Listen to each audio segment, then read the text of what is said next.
Good afternoon, everybody. It's fantastic to be back in Manchester as a proud northerner, but a proud adopted Londoner. It's great to be back here. I spent many happy years at Manchester University and many years of my early career at British Airways based at Manchester Airport. So fantastic to be here and great to be back at Interchange with such a great lineup of speakers and discussions. It's always a pleasure to come together and connect with organisations who do so much across our industry and the country, shaping how we work and how we deliver. Many of you in this room will have heard me speak on a number of occasions over the past few years.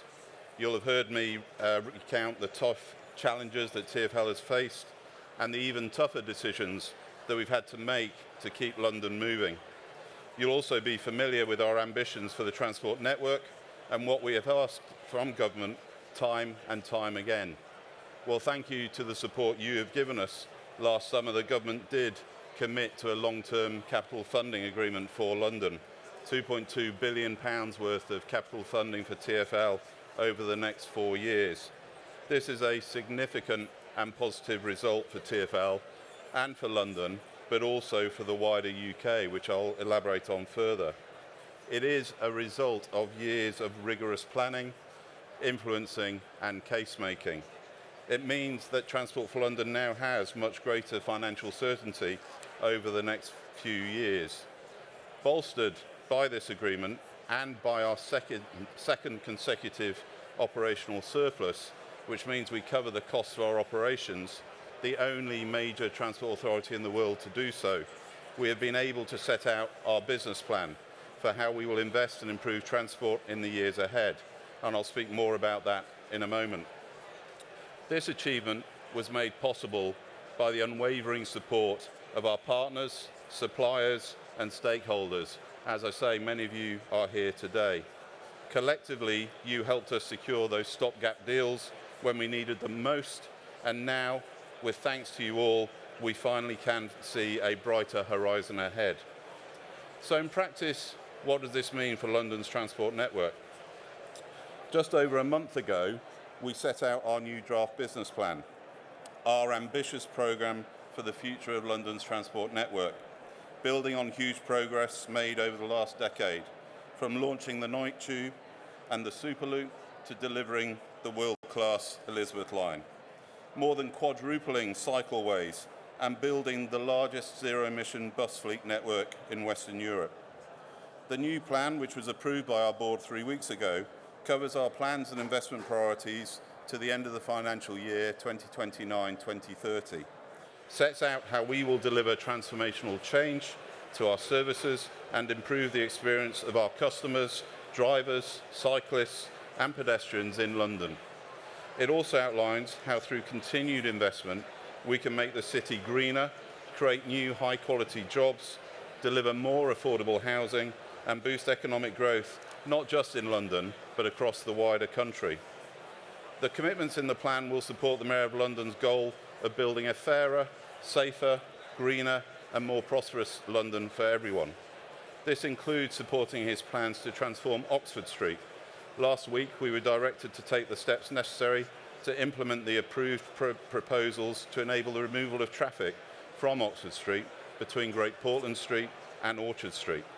A key milestone in the process to transform this iconic street into a vibrant and world-class destination for Londoners and visitors alike. The plan also supports the delivery of new affordable housing and jobs with the recently confirmed proposals for the DLR extension to Thamesmead via Beckton Riverside, which will deliver 30,000 homes and 10,000 jobs. We will also continue to make the case for further growth schemes across the city, such as the Bakerloo Line extension, making Great Northern services from Moorgate to Stevenage and Hertford North part of the London Overground network, and developing the West London Orbital, a new London Overground route between Hounslow and Hendon via Old Oak Common, using existing underused freight lines with some additional new infrastructure, giving a vital connection to both the Great Western Railway and, of course, High Speed 2. Turning now to our bus network, we will be reimagining London's bus network, expanding the successful Superloop, Currently 10 express bus routes that further improve connectivity across outer London. We are also looking to introduce new bus priority measures and world-leading traffic signal technology to cut delays and improve reliability.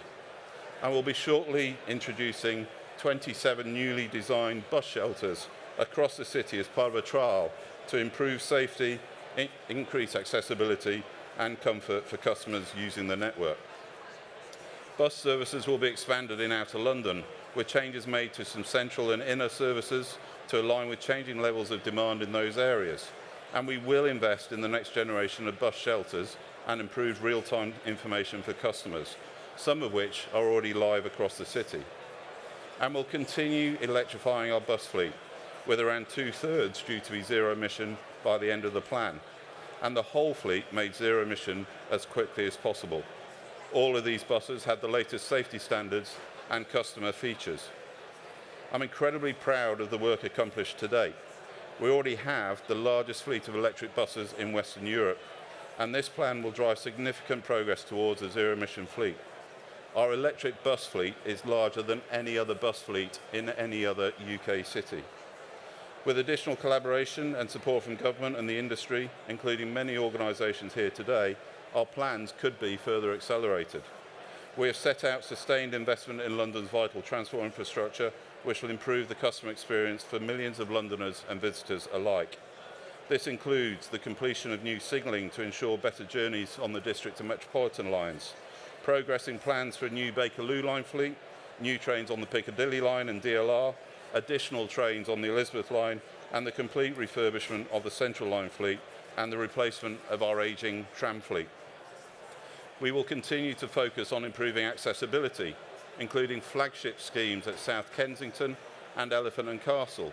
The South Kensington Street scheme being vital for two of the country's world-leading hospitals and the Museum and Cultural District. And we'll be developing plans towards the Mayor's aim of 50% of all London Underground stations becoming step-free, with further development on technology to help people navigate across the network more easily. This new plan includes the recently announced BOLD programme of work to cut congestion and transform how the capital streets operate over the next 5 years.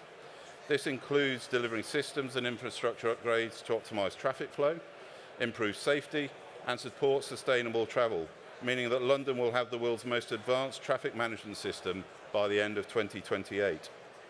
Subject to government support, our pioneering lane rental scheme will also be expanded across London's boroughs to cut congestion and delays. Together, these will deliver significant benefits such as reducing delays and helping keep London's roads moving. Cycling continues to be vital to our city. In London, it has significantly increased over recent years thanks to sustained investment. Cycling infrastructure, which has delivered more than 430 kilometres of high-quality cycle routes over the last decade. More and more Londoners now see cycling as a convenient and safe way to get around the city, and we want to continue this momentum. Throughout the plan, investment in safer streets will continue to make life-saving changes on some of the capital's most dangerous roads and junctions. Safety, of course, remains our absolute priority. Since 2019, London has made significant progress in improving safety across the road network, with the number of people tragically killed or seriously injured at the lowest level on record outside of the pandemic years. We will continue to work to eradicate death and serious injury from the transport network, publishing an updated Vision Zero action plan and forging ahead with new work to eliminate incidents on the roads, on the bus network and at our rail stations.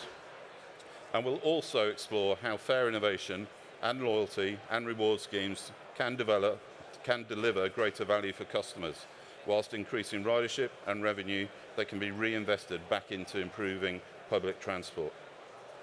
All these improvements will result in a safer, faster, more attractive transport network, a network that is adaptable, responsive and complementary of London and its growing demands.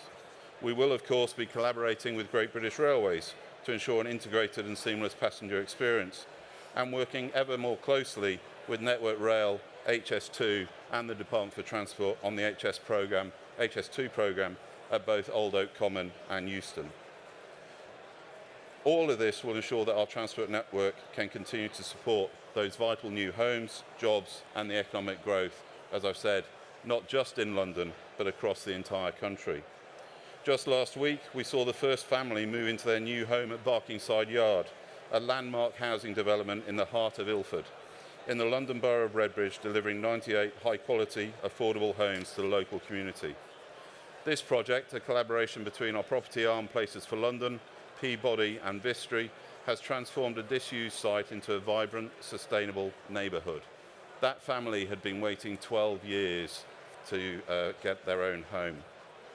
We are grateful that government has recognised the vital national role that TfL plays and has committed this sustained investment to London.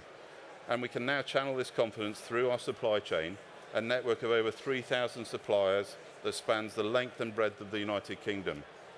Having a sustainable investment pipeline means we can align our suppliers around a longer-term programme, whether a family-run SME or a multinational conglomerate. However, it isn't plain sailing, as we all know. We still have a lot of work to do. Significant economic headwinds remain, and we'll need to continue to prioritise tightly control on our costs. But I remain incredibly optimistic and will continue to work with government to discuss those growth schemes I've mentioned earlier. The Bakerloo line extension, Great Northern Inners and the West London Orbital, and stress the benefits that they will bring, not only for London, but in supporting the government's growth missions for the UK. I know there is a lot of appetite from many in this room to see these major schemes come to fruition and see our network grow. And as always, I appreciate your support, and anything you need from us further to help with that, please don't be afraid to ask. We have asked a lot from people over the recent years, and time again, they've responded with steadfast, resounding support. And look where it has got us. Successive operating surpluses and a 4-year funding deal, the longest and highest value for more than a decade. It feels apt that TfL has reached this crucial turning point as we marked our 25th anniversary last summer. With the all-consuming pre- and post-spending review fog lifting, we finally have a moment to pause and take stock of what TfL has achieved over the past quarter of a century. Our network looks very different to how it did when we were created in 2000. It is vaster, faster and smarter. We now have the financial security needed to pave the way to 2030 and hopefully the next 25 years and beyond. Whilst none of us can predict what will happen in the near future, the 2020s have done a good job of proving that. I do know that London's integrated transport network will only continue to grow in size, in intelligence and in resilience. With all of you here as allies, we can achieve our aspirations for London and the wider country, and we'll build on the successes of the past quarter of a century. Thank you for listening, and I look forward to taking your questions.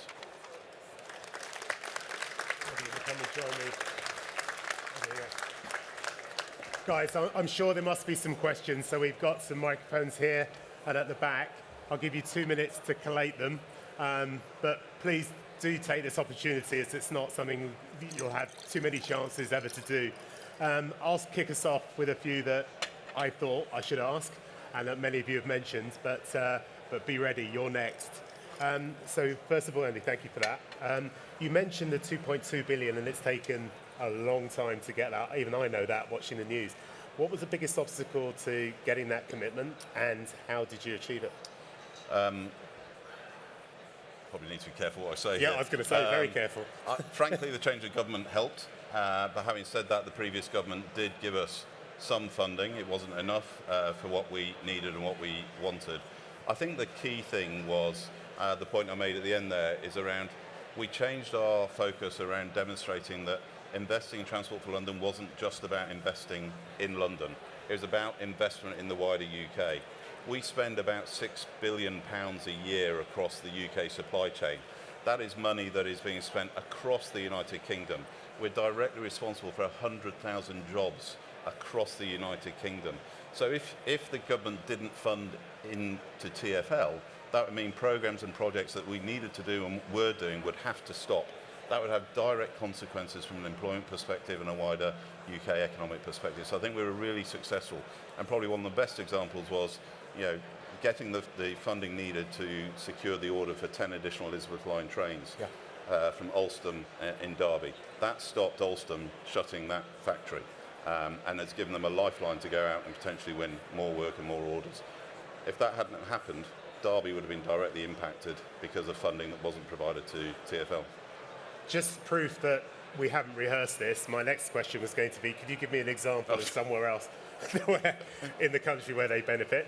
So you've answered that one. And the second one was going to be on what's the size of that opportunity. So now I've got no more questions. No, I've got one more left, which was the 2.2 billion. Is that regardless of whoever's in power, whether the government changes? Is that definitive? We believe so. We've got a schedule of payments that are due to be made to us starting from this financial year through to the end of financial year 29-30. Okay, I won't ask any more questions on that front.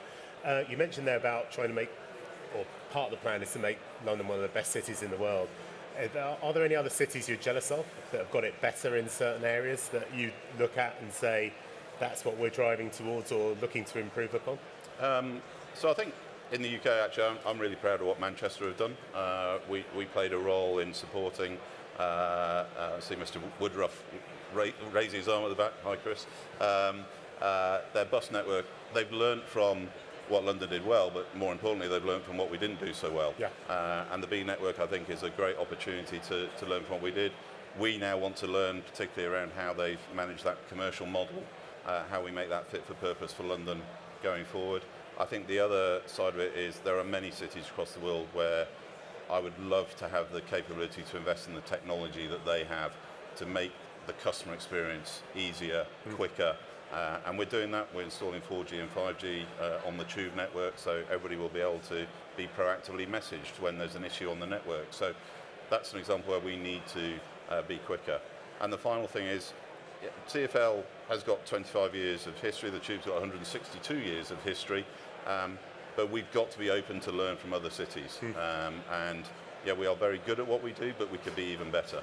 So I'm really keen to learn from other areas. And from abroad? Absolutely, yeah, absolutely. Anybody, I think you must visit other cities and have an understanding of occasionally. I mean, interestingly, I was in Australia. New South Wales are investing hugely in their capital infrastructure for transport.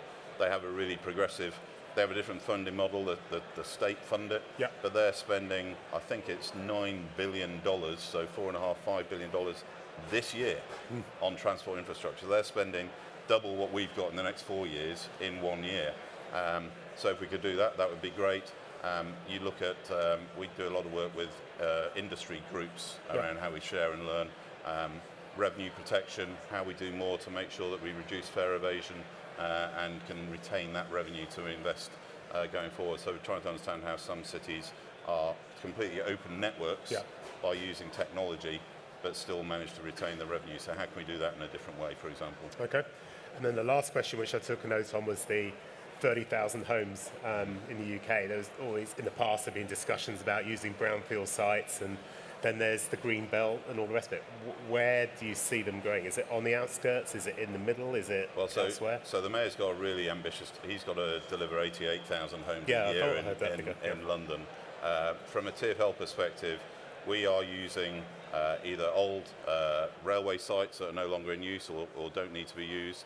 We're using station car parks where the volume and demand has reduced.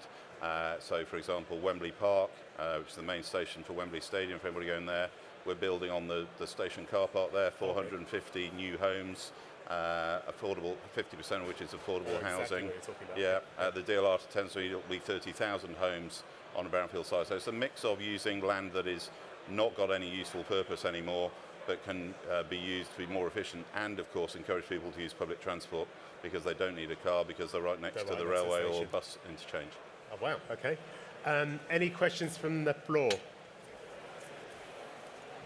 I'll come to you in a second.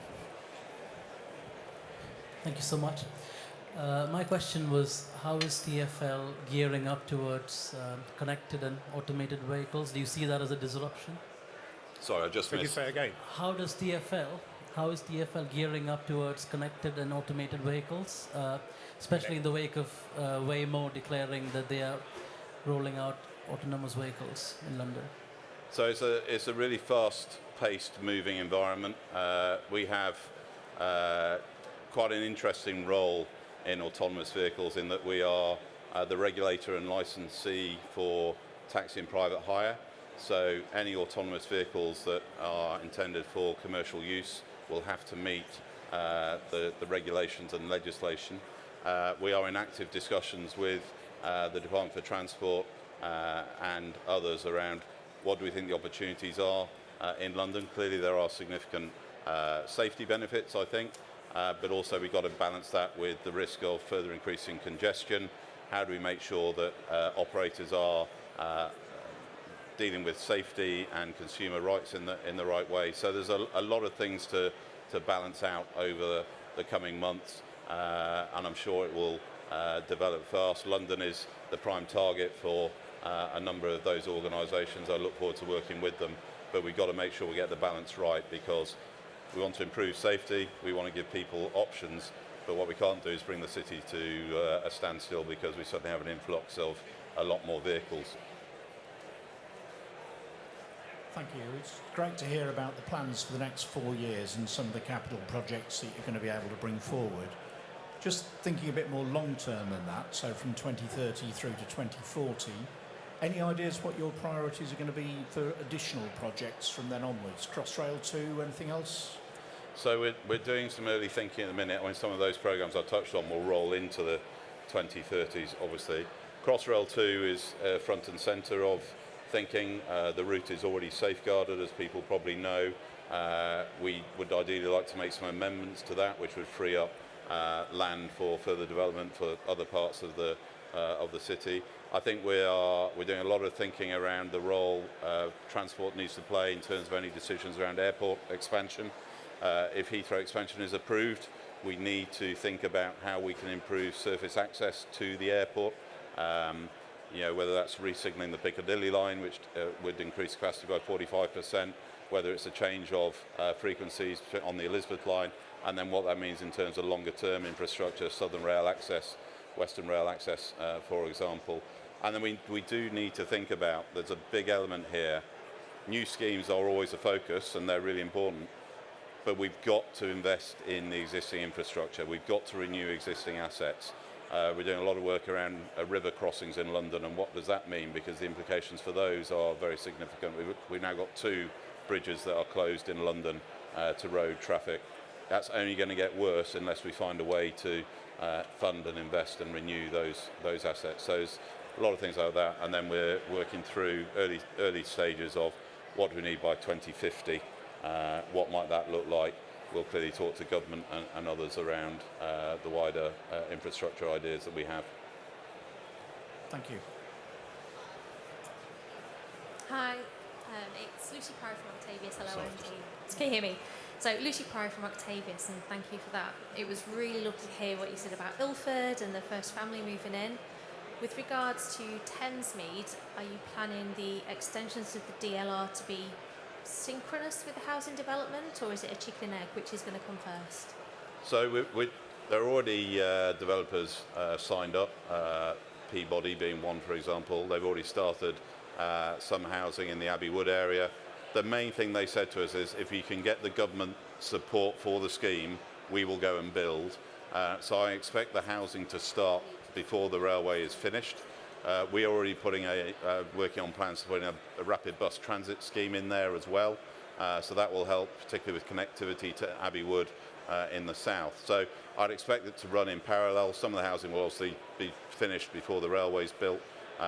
We're pushing hard to get the Planning and Transport Work Order Acts approved quickly, because ideally, we've said publicly that this probably wouldn't open until just beyond the end of the decade. I think it's entirely feasible that we could get it open before the end of the decade if we think differently and do things differently. So I'd see it happening concurrently, and then hopefully that, well, we know we've got the support of the housing developers to go and start construction. Right at that. Hi, thanks. My question's regarding the HS1, HS2 connector, and even though that's part of HS2 and not TfL, what it means for London, i.e. Oldham Commons to Stratford to Ebbsfleet, direct in 2 stops. So I'm just struggling. Sorry. What that means for London, in terms of the connectivity. It's basically Elizabeth line on steroids, isn't it? Getting from one side to London to the other in 2 stops. Is TfL actively advocating for the HS1, HS2 connector to be built and pretty soon? Because given it's only 2 kilometres between the two and relatively simple to do through Camden as a double track rather than the single track that was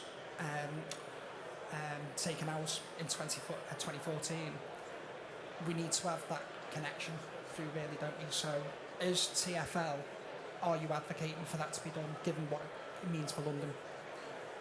So we're not actively campaigning for it at the moment because the priority at the moment is to get Old Oak Common and Euston in particular resolved. I expect some progress on Euston in literally in the coming months. There is clearly a strong desire from government and the Mayor's office to bring in more European rail travel on the HS1. That could mean how do we get services stopping at Stratford International. So that's a big element for us. And then, logically, personal view, it would make sense, I think, to have that connectivity. But I think, realistically, it's a trade-off between is that more important than potentially making sure there's further investment connectivity to the north of the country to give more services onto HS2 when it's open. So I think there's a trade-off to be had there. We need to be really clear around what the business case and the value would be. The really important thing for me is we've got to learn from the mistakes of HS2. It shouldn't be about journey time. It's got to be around economic benefits.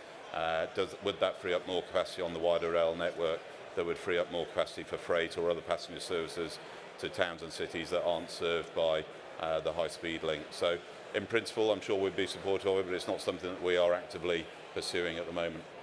Sorry, just one more. I think there's a time-critical decision now because as the tunnel boarders are heading to Euston now, once they've gone past Primrose Hill, you need to build passive provisioning, i.e. a junction at Primrose Hill to allow for future connection, rather than retrofit it and spend billions more trying to retrofit into live lines.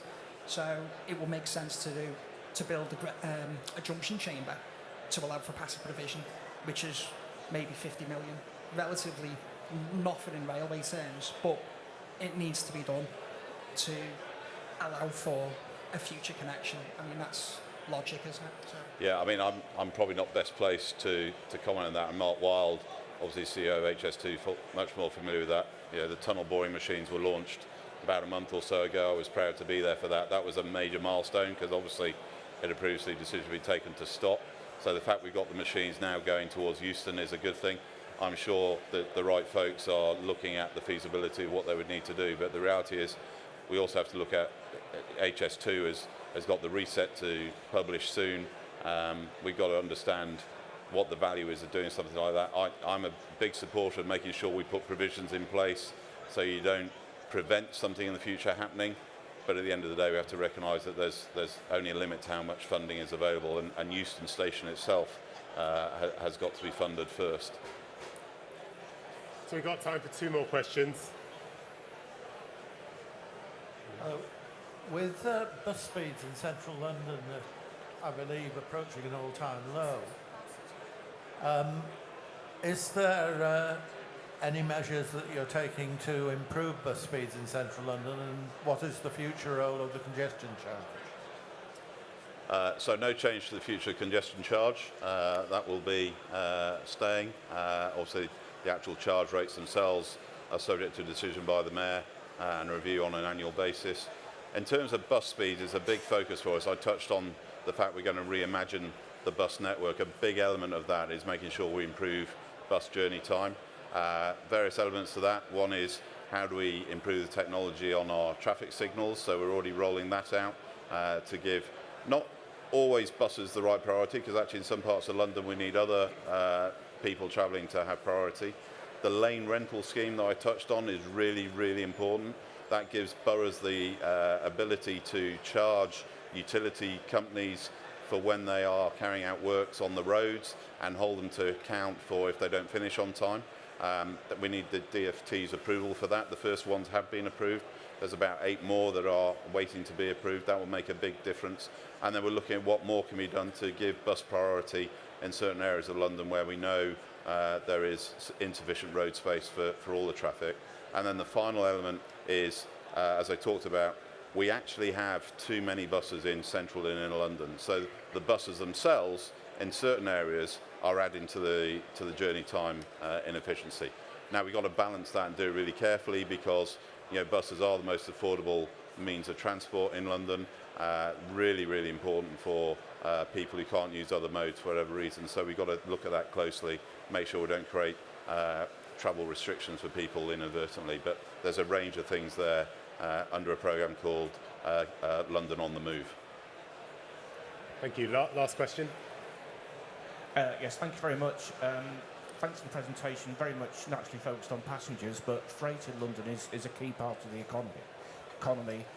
Whether that's servicing the retail sector or bringing goods in for hospitality. You've mentioned housing. That's clearly going to need also materials brought in for that, and waste extraction as well. So what is the future of TfL's sort of freight strategy, given that we need to ensure that freight can be delivered efficiently, but at the same time that respecting the natural environment of London?